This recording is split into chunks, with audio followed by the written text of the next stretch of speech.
The Ebony Frame by E. Nesbit. To be rich is a luxurious sensation, the more so when you have plumbed the depths of hard-upness as a Fleet Street hack, a picker-up of unconsidered pars, a reporter, an unappreciated journalist, all callings utterly inconsistent with one's family feeling and one's direct descent from the Dukes of Picardy. When my Aunt Dorcas died and left me $700 a year and a furnished house in Chelsea, I felt that life had nothing left to offer except immediate possession of the legacy. Even Mildred Mayhew, whom I had hitherto regarded as my life's light, became less luminous. I was not engaged to Mildred, but I lodged with her mother, and I sang duets with Mildred, and gave her gloves when it would run to it, which was seldom. She was a dear good girl, and I meant to marry her some day. It's very nice to feel that a good little woman is thinking of you. It helps you in your work, and it is pleasant to know she will say yes when you say will you. But, as I say, my legacy almost put Mildred out of my head, especially as she was staying with friends in the country just then. Before the first gloss was off my new mourning, I was seated in my aunt's own armchair in front of the fire in the dining room of my own house. My own house? It was grand, but rather lonely. I did think of Mildred just then. The room was comfortably furnished with oak and leather. On the walls hung a few fairly good oil paintings, but the space above the mantelpiece was disfigured by an exceedingly bad print, The Trial of Lord William Russell, framed in a dark frame. I got up to look at it. I had visited my aunt with dutiful regularity, but I never remembered seeing this frame before. It was not intended for a print, but for an oil painting. It was of fine ebony, beautifully and curiously carved. I looked at it with growing interest, and when my aunt's housemaid, I had retained her modest staff of servants, came in with the lamp, I asked her how long the print had been there. "Mistress only bought it 2 days before she was took ill," she said. "But the frame, she didn't want to buy a new one, so she got this out of the attic. There's lots of curious old things there, sir." Had my aunt had this frame long? "Oh, yes, sir, it come long afore I did, and I've been here 7 years come Christmas. There was a picture in it, that's upstairs too, but it's that black and ugly it might as well be a chimney back." I felt a desire to see this picture.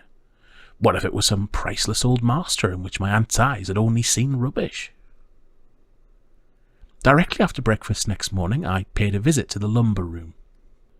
It was crammed with old furniture enough to stock a curiosity shop. All the house was furnished solidly in the early Victorian style, and in this room everything not in keeping with the drawing-room suite ideal was stored away. Tables of papier-mâché and mother-of-pearl, straight-back chairs with twisted feet and faded needlework cushions, fire screens of old-world design, oak bureau with brass handles, a little work table with its faded, moth-eaten silk flutings hanging in disconsolate shreds. On these and the dust that covered them blazed the full daylight as I drew up the blinds. I promised myself a good time in re-enshrining these household gods in my parlour and promoting the Victorian suite to the attic. But at present my business was to find the picture as black as the chimney back, and presently, behind a heap of hideous still life studies, I found it. Jane the housemaid identified it at once. I took it downstairs carefully and examined it. No subject, no colour were distinguishable. There was a splodge of a darker tint in the middle, but whether it was figure or tree or house, no man could have told. It seemed to be painted on a very thick panel bound with leather. I decided to send it to one of those persons who pour on rotting family portraits the water of eternal youth. Mere soap and water, Mr. Besant tells us it is, but even as I did so, the thought occurred to me to try my own restorative hand at a corner of it. My bath sponge, soap, and a nail brush vigorously applied for a few seconds showed me that there was no picture to clean. Bare oak presented itself to my persevering brush. I tried the other side, Jane watching me with indulgent interest. Same result. Then the truth dawned on me. Why was the panel so thick? I tore off the leather binding and the panel divided and fell to the ground in a cloud of dust. There were 2 pictures. They had been nailed face to face. I leaned them against the wall, and the next moment I was leaning against it myself. for one of the pictures was myself. A perfect portrait. No shade of expression or turn of feature wanting. Myself, in a cavalier dress, love locks and all. When had this been done? And how, without my knowledge? Was this some whim of my aunt's?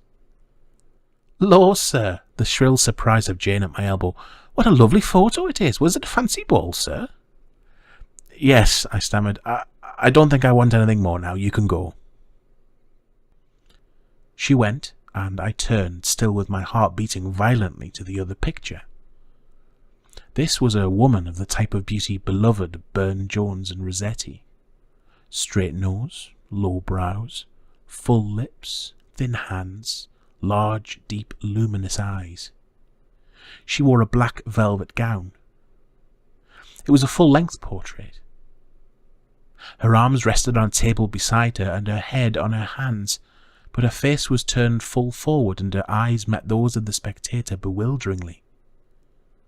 On the table by her were compasses and instruments whose uses I did not know, books, a goblet, and a miscellaneous heap of papers and pens. I saw all this afterwards. I believe it was a quarter of an hour before I could turn my eyes away from hers. I have never seen any other eyes like hers. They appealed as a child's or a dog's do. They commanded, as might those of an empress. "Shall I sweep up the dust, sir?" Curiosity had brought Jane back. I acceded. I turned from her my portrait. I kept between her and the woman in the black velvet. When I was alone again, I tore down The Trial of Lord William Russell, and I put the picture of the woman in its strong ebony frame. Then I wrote to a frame maker for a frame for my portrait. It had so long lived face to face with this beautiful witch that I had not the heart to banish it from her presence, from which it will be perceived that I am by nature a somewhat sentimental person. The new frame came home, and I hung it opposite the fireplace. An exhaustive search among my aunt's papers showed no explanation of the portrait of myself, no history of the portrait of the woman with the wonderful eyes. I only learned that all the old furniture together had come to my aunt at the death of my great-uncle, the head of the family, and I should have concluded that the resemblance was only a family one, if everyone who came in had not exclaimed at the speaking likeness. I adopted Jane's fancy ball explanation. And there, one might suppose, the matter of the portraits ended. One might suppose it, that is, if there were not evidently a good deal more written here about it. However, to me, then, the matter seemed ended. I went to see Mildred. I invited her and her mother to come and stay with me. I rather avoided glancing at the picture in the ebony frame. I could not forget, nor remember without singular emotion, the look and the eyes of that woman when mine first met them. I shrank from meeting that look again.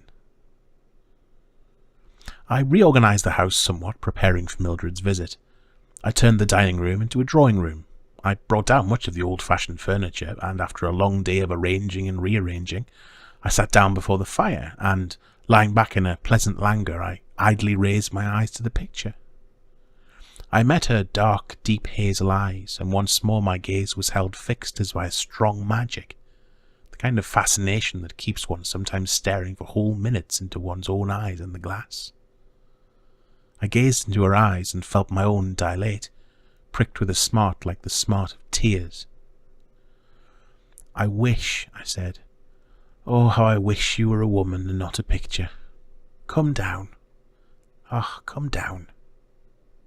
I laughed at myself as I spoke, but even as I laughed I held out my arms.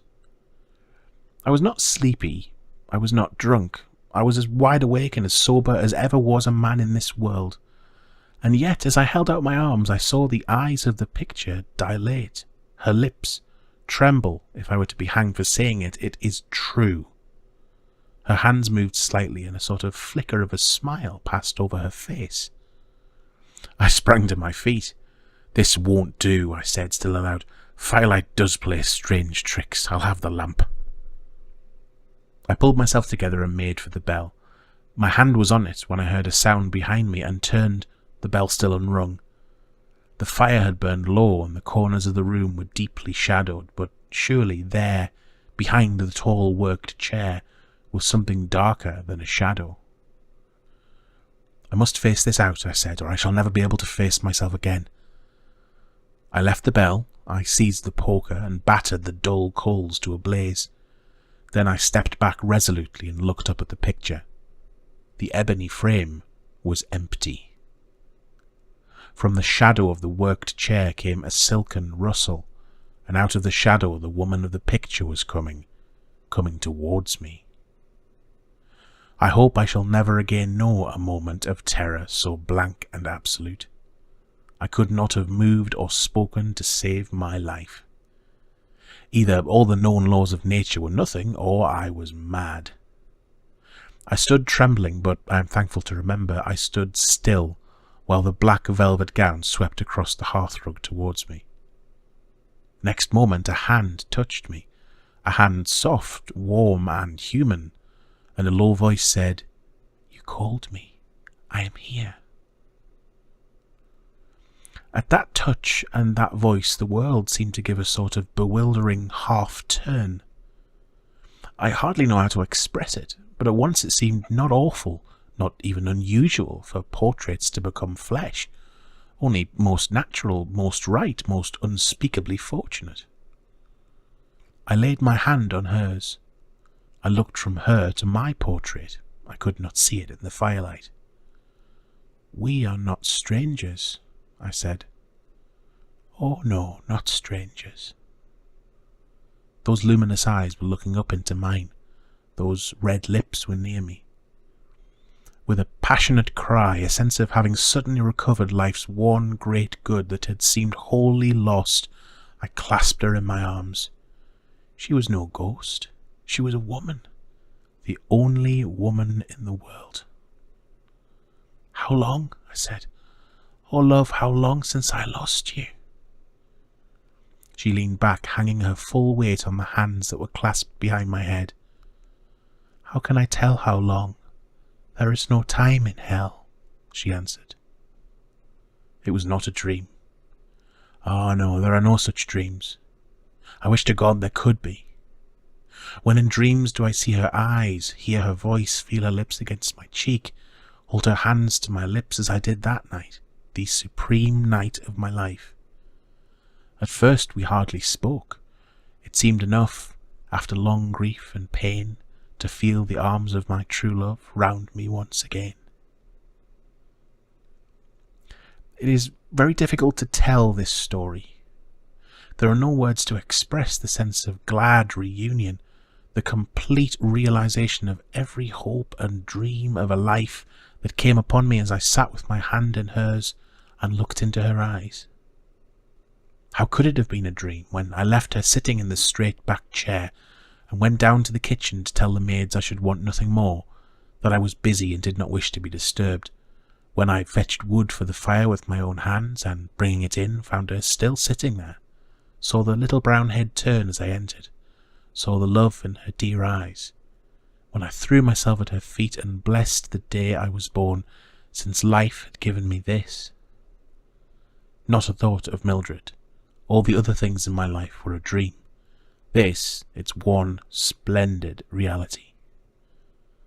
"I am wondering," she said after a while, when we had made such cheer each of the other as true lovers may after long parting, "I am wondering how much you remember of our past." "I remember nothing," I said. "Oh, my dear lady, my dear sweetheart, I remember nothing but that I love you, that I have loved you all my life." "You remember nothing? Really nothing?" "Only that I am yours, that we have both suffered, that... Tell me, my mistress dear, all that you remember. Explain it all to me. Make me understand. And yet... No, I don't want to understand. It is enough that we are together." If it was a dream, why have I never dreamed it again? She leaned down towards me. Her arm lay on my neck and drew my head till it rested on her shoulder. "I am a ghost, I suppose," she said, laughing softly, and her laughter stirred memories which I just grasped at and just missed. "But you and I know better, don't we? I will tell you everything you have forgotten. We loved each other. Ah, no, you've not forgotten that. And when you came back from the war, we were to be married. Our pictures were painted before you went away. You know I was more learned than women of that day. Dear one, when you were gone, they said I was a witch. They tried me. They said I should be burned. Just because I had looked at the stars and had gained more knowledge than they must needs bind me to a stake and let me be eaten by the fire. And you, far away. Her whole body trembled and shrank. Oh, love, what dream would have told me that my kisses would soothe even that memory? The night before, she went on, the devil did come to me. I was innocent before, you know it, don't you? And even then my sin was for you because of the exceeding love I bore you. The devil came, and I sold my soul to eternal flame. But I got a good price. I got the right to come back through my picture, if anyone looking at it wished for me, as long as my picture stayed in its ebony frame. That frame was not carved by man's hand. I got the right to come back to you. Oh, my heart's heart, and another thing I won, which you shall hear anon. They burned me for a witch. They made me suffer hell on earth. Those faces all crowding round, the crackling wood, and the smell of the smoke. Oh, love, no more, no more. When my mother sat that night before my picture, she wept and cried, "Come back, my poor lost child." And I went to her with glad leaps of heart. Dear, she shrank from me, she fled, she shrieked and moaned of ghosts. She had our pictures covered from sight and put again in the ebony frame. She had promised me my picture should stay always there. Ah, through all these years your face was against mine. She paused. But the man you loved? You came home. My picture was gone. They lied to you and you married another woman. But someday I knew you would walk the world again and that I should find you. The other gain? I asked. The other gain, she said slowly, I gave my soul for. It is this. If you also will give up your hopes of heaven, I can remain a woman. I can move in your world. I can be your wife. Oh, my dear, after all these years, at last, at last. If I sacrifice my soul, I said slowly, with no thought of the imbecility of such talk in our so-called 19th century, if I sacrifice my soul, I win you? Why, love, it's a contradiction in terms. You are my soul. Her eyes looked straight into mine. Whatever might happen, whatever did happen, whatever may happen, our two souls in that moment met and became one. Then you choose, you deliberately choose to give up your hopes of heaven for me, as I gave up mine for you? I decline, I said, to give up my hope of heaven on any terms. Tell me what I must do, that you and I may make our heaven here, as now, my dear love. I will tell you tomorrow, she said. Be alone here tomorrow night. 12 is ghost's time, isn't it? And then I will come out of the picture and never go back to it. I shall live with you and die and be buried, and there will be an end of me. But we shall live first, my heart's heart. I laid my head on her knee. A strange drowsiness overcame me. Holding her hand against my cheek, I lost consciousness. When I awoke, the grey November dawn was glimmering ghost-like through the uncurtained window. My head was pillowed on my arm, which rested. I raised my head quickly. Ah, not on my lady's knee, but on the needle-worked cushion of the straight-backed chair. I sprang to my feet. I was stiff with cold and dazed with dreams, but I turned my eyes on the picture. There she sat, my lady, my dear love. I held out my arms, but the passionate cry I would have uttered died on my lips. She had said 12 o'clock. Her lightest word was my law, so I only stood in front of the picture and gazed into those grey-green eyes till tears of passionate happiness filled my own. Oh, my dear, how shall I pass the hours till I hold you again? no thought then of my whole life's completion and consummation being a dream. I staggered up to my room, fell across my bed, and slept heavily and dreamlessly.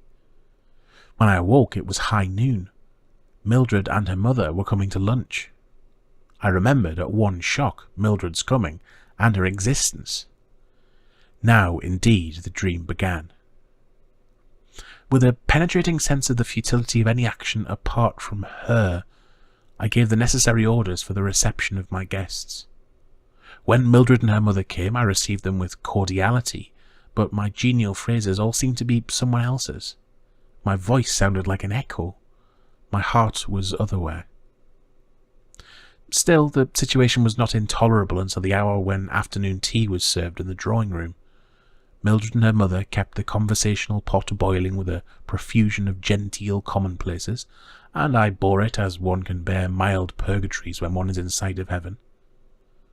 I looked up at my sweetheart in the ebony frame, and I felt that anything that might happen, any irresponsible imbecility, any bathos of boredom was nothing if, after it all, she came to me again.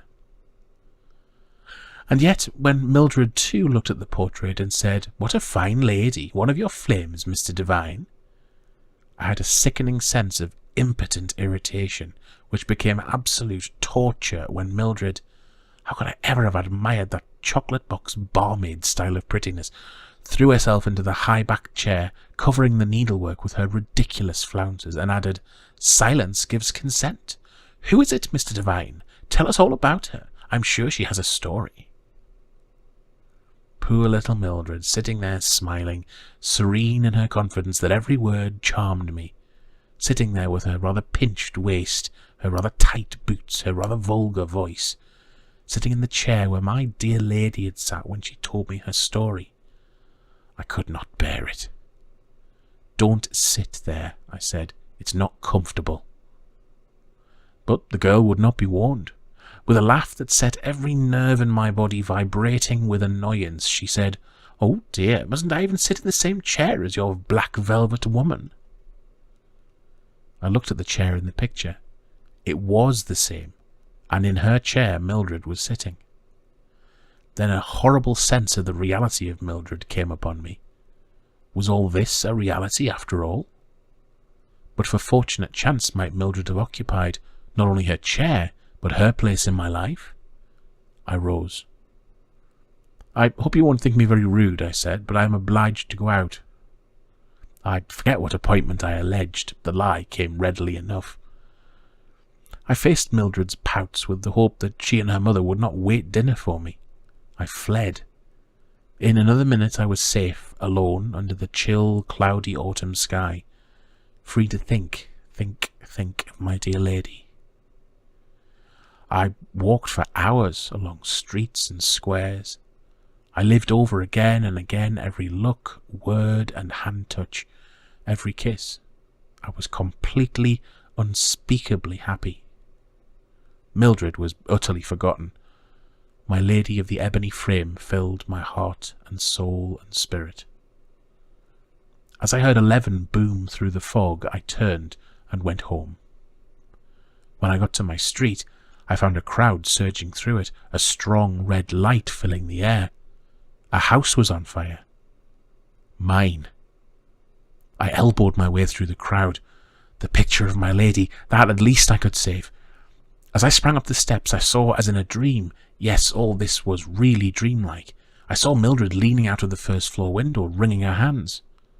"Come back, sir," cried a fireman. "We'll get the young lady out right enough." But my lady? I went on up the stairs, cracking, smoking, and as hot as hell, to the room where her picture was. Strange to say, I only felt that the picture was a thing we should like to look on through the long, glad, wedded life that was to be ours. I never thought of it as being one with her. As I reached the first floor, I felt arms around my neck. The smoke was too thick for me to distinguish features. "Save me," a voice whispered. I clasped a figure in my arms and, with a strange dis-ease, bore it down the shaking stairs and out into safety. It was Mildred. I knew that directly I clasped her. "Stand back," cried the crowd. "Everyone's safe," cried a fireman. The flames leaped from every window. The sky grew redder and redder. I sprang from the hands that would have held me. I leaped up the steps. I crawled up the stairs. Suddenly the whole horror of the situation came on me. As long as my picture remains in the ebony frame, what if picture and frame perish together? I fought with the fire and with my own choking inability to fight with it. I pushed on. I must save my picture. I reached the drawing room. As I sprang in, I saw my lady, I swear it, through the smoke and the flames hold out her arms to me, who came too late to save her and to save my own life's joy. I never saw her again. Before I could reach her or cry out to her, I felt the floor yield beneath my feet, and I fell into the fiery hell below. How did they save me? What does that matter? They saved me somehow. Curse them. Every stick of my aunt's furniture was destroyed. My friends pointed out that, as the furniture was heavily insured, the carelessness of a nightly studious housemaid had done me no harm. No harm. That was how I won and lost my only love. I deny with all my soul in the denial that it was a dream. There are no such dreams. Dreams of longing and pain there are in plenty, but dreams of complete, of unspeakable happiness? Ah, no, it is the rest of life that is the dream. But if I think that, why have I married Mildred and grown stout and dull and prosperous? I tell you, it is all this that is the dream. My dear lady only is the reality. And what does it matter what one does in a dream?